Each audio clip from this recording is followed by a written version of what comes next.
The lands of Ogilvy are nestled in the heart of Angus, a region with a storied past.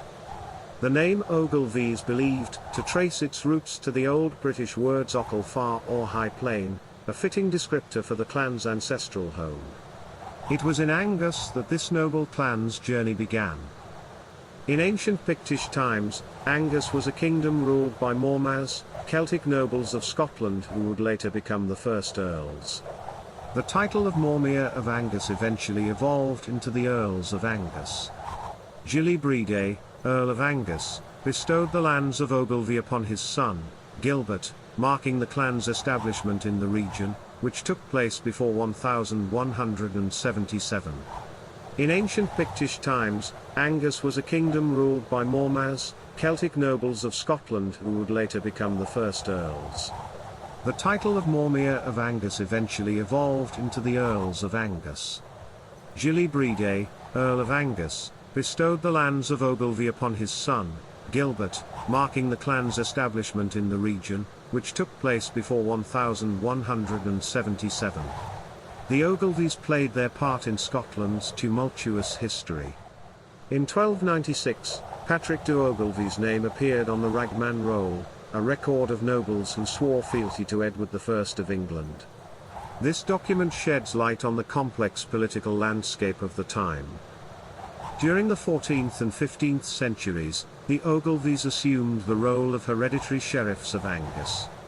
Their influence and responsibility in the region grew, solidifying their presence in the local governance. Sir Walter Ogilvy, a notable figure among the clan, served as Scotland's Lord High Treasurer in 1425 and acted as an ambassador to England in 1430.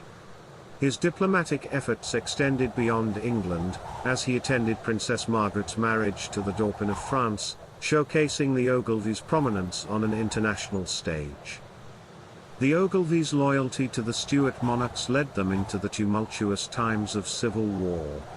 They joined Montrose to oppose Charles I's enemies, with the Earl of Angus distinguishing himself in battles like Kilsyth. Tragically, some Ogilvies lost their lives, including Sir Thomas, who was killed at Inverloch in 1645. Lord Ogilvy's loyalty to Montrose led to his capture, and he faced execution. In a daring act of bravery, his sister exchanged clothes with him, allowing him to escape captivity. This act of sacrifice ensured that Lord Ogilvy would live to inherit his father's earldom and witness the restoration of the monarchy. In subsequent centuries, the Ogilvies remained committed to the Stuart cause, participating in the Jacobite uprisings of 1715 and 1745.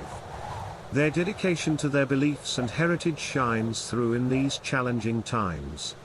The Ogilvy name also holds a significant place in Scotland's religious history. John Ogilvy, a Jesuit priest born in Banff in 1579, defended the papacy and paid the ultimate price for his beliefs when he was hanged at Glasgow Cross in 1615. He was later beatified in 1927 and canonised in 1976, becoming Scotland's only officially recognised martyr in post-Reformation history. The Ogilvy clan's legacy endures into the present day.